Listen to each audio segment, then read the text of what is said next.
कानी बहू। किशोरी लाल जी के बेटे राघव की शादी की बात जगह जगह चल रही थी, लेकिन किशोरी लाल जी को कोई लड़की पसंद ही नहीं आती थी। और उसकी एक ही वजह थी, किशोरी लाल जी का लालची होना। उनको लड़की वालों से मोटा दहेज चाहिए था और इसी चक्कर में एक दिन वो एक बहुत पैसे वाले के घर अपने बेटे का रिश्ता लेकर पहुंचे। उस आदमी का नाम था ओम प्रकाश।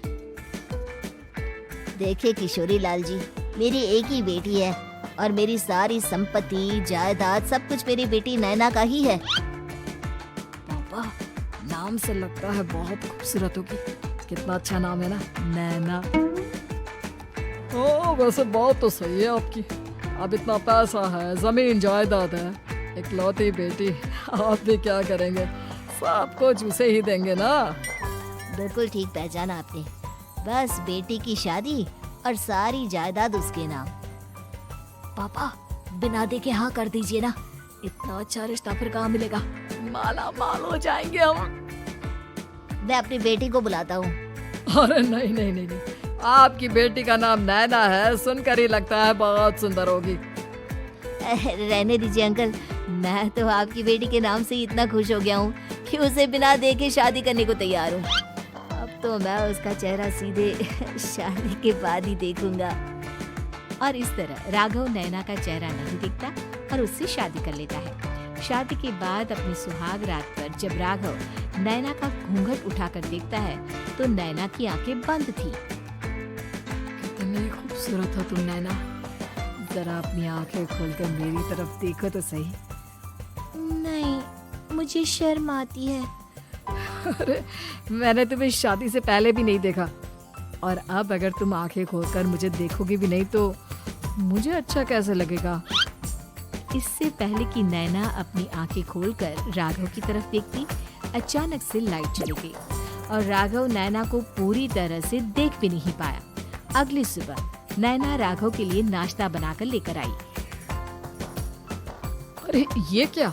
आधा पराठा सीका हुआ है और आधा बिल्कुल कच्चा। ये तुमने क्या किया नैना? बहू, तुमने क्या आधा पराठा तवे से नीचे लटका कर रखा था जो आधा सिका है और आधा कच्चा? मुझे जितना दिखेगा उतना ही तो सीखूंगी ना पापा जी। जहाँ जहाँ मुझे नजर आ रहा था वहाँ मैंने सीख लिया, जहाँ जहाँ नहीं दिखा वहाँ कच्चा रह गया होगा। इसका क्या मतलब है? ये कैसा मजाक कर रही है तुम? अरे बहू, तुमने इतना लंबा घूंघट क्यों लगाया हुआ है? देखो, हमारे घर में बहुओं को बेटी की तरह रखा जाता है और फिर तुम तो इतना सारा माल लेकर आई हो। देखो, ये घूंघट डालकर रखने की कोई जरूरत नहीं है। हाँ नैना, पापा जी ठीक कह रहा है, तुम तो आराम से रहो, अपना ही घर समझो। नैना अचानक से अपना घूंघट उठा लेती है। अरे ये क्या पापा, नैना की तो एक आंख फूटी हुई है। नाम से नैना, लेकिन ये तो कानी बहू निकली। मेरे साथ धोखा हुआ है, धोखा। बिना दिखाए अपनी कानी लड़की मेरे संग ब्याह दी। मुझे कानी भी नहीं चाहिए। मुझे अभी ओम प्रकाश जी से बात करनी पड़ेगी। आखिर उन्होंने मेरे साथ ऐसा किया क्यों? अरे, आप लोगों ने ही तो पापा से कहा था कि आप लोग शादी से पहले मुझे देखना नहीं चाहते। अब मेरे पापा पर क्यों इल्जाम लगा रहे हैं? अरे लेकिन उन्हें बताना तो चाहिए था ना कि तुम कानी हो, एक आंख से तुम्हें दिखाई नहीं देता। किशोरी लाल और राघव नाराज होकर ओम प्रकाश को अपने घर बुलाते हैं। पापा जी, ये आपने क्या किया? शादी से पहले बताया क्यों नहीं कि नैना की आंखों में परेशानी है? अरे, आप ही ने तो लड़की देखने से मना कर दिया था। और लेकिन आप बता तो सकते थे। आपको तो हमारी बेटी की प्रॉपर्टी चाहिए थी, वो भी पूरी की पूरी। अब क्या हुआ अगर उसे आधा दिखाई देता है? प्रॉपर्टी तो आपको पूरी मिल गई ना। अरे ये क्या बात हुई? मेरी शादी प्रॉपर्टी से नहीं, आपकी बेटी से हुई है। अब ये तो पहले सोचना चाहिए था। तब तो मेरी प्रॉपर्टी देखकर तुम्हारी जुबान लप लप आ रही थी। लेकिन मैं कानी लड़की को अपनी बीवी बनाकर नहीं रख सकता। पापा, कुछ करिए ना आप। हाँ, करता हूँ। देखिए ओम प्रकाश जी, आप हमारे साथ ऐसा नहीं कर सकते। और तुम देखो, अगर तुमने मेरी बेटी से शादी तोड़ी ना, तो जो भी प्रॉपर्टी मैंने तुम्हें दी है वो तो पूरी की पूरी वापस ले ही लूंगा, और आधी प्रॉपर्टी तुम्हारी भी लूंगा। अरे मेरी आधी प्रॉपर्टी भला क्यों लेंगे आप? इसलिए क्योंकि मेरी बेटी को आधा नजर आता है और उसकी नजर अभी तक तुम्हारी आधी जायदाद पर ही पड़ी है। अब तुम उसे घर से निकालोगे तो कुछ तो लेकर जाएगी ना। और अगर हम आपकी बेटी को अपने घर की बहू बना कर रखे तो? तो तुम्हारी पूरी प्रॉपर्टी तुम्हारी ही रहेगी, और जो मैंने तुम्हें दिया है ना, उसमें से बस मैं आधा लेकर जाऊंगा। अरे लेकिन अब आप अपनी दी हुई प्रॉपर्टी में से आधी वापस क्यों लेकर जाएंगे? अगर मैं आपकी बेटी को अपनी पत्नी बनाकर रखने को तैयार हूँ तो? इसलिए ताकि भविष्य में अगर तुम मेरी बेटी को धोखा दो तो उसके पास कुछ तो रहे जो पति का हो। वैसे मेरे पास तो बहुत कुछ है, लेकिन अपने पति की कोई निशानी तो उसके पास होनी चाहिए ना। अब अगर तुमने मेरी बेटी को कानी कहा तो तुम्हें प्रॉपर्टी भी कानी ही मिलेगी, पूरी नहीं। जमाए राजा। किशोरी लाल और राघव समझ चुके थे कि वो पूरी तरह फंस चुके हैं और अब उनके पास वहाँ से निकलने का कोई चारा नहीं है।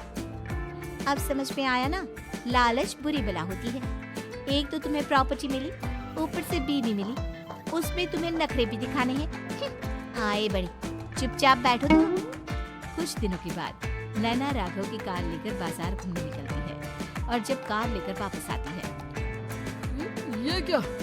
एक तरफ से मेरी गाड़ी पूरी खराब हो चुकी है। लगता है तुमने मेरी गाड़ी को किसी दूसरी गाड़ी के साथ एक्सीडेंट किया है। अरे कितना बड़ा नुकसान कर दिया तुमने बहू। वो क्या है ना पापा जी, मुझे एक आंख से दिखाई नहीं दे रहा था, सामने से गाड़ी आ रही थी। मुझे तो सिर्फ आधा ही दिखाई दिया और वो गाड़ी मेरी कार से रगड़ते हुए निकल गई। अब मैं क्या करूं बताओ? आप इसे ठीक कराने के पैसे कौन देगा? तुम्हारे पापा? तुमने मुझसे इस तरह से बात की? अभी रुको। नैना राघव की शिकायत ओम प्रकाश को कर देती है।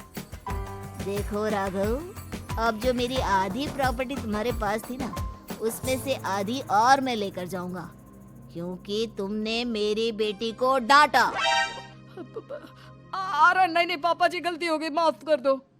गलती की तो कोई गुंजाइश ही नहीं। अगली बार मेरी बेटी को डांटा तो बची हुई आधी में से आधी और ले जाऊंगा। लालच के चक्कर में हम दोनों ने बहुत बड़ी गलती कर दी बेटा।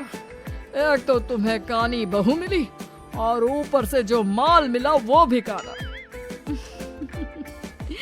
इस तरह राघव की हर एक गलती पर ओम प्रकाश उसकी प्रॉपर्टी का आधा आधा हिस्सा लेकर अपना सारा माल वापस ले गया और राघव को कानी बीवी से काम चलाना पड़ा। भाई लालच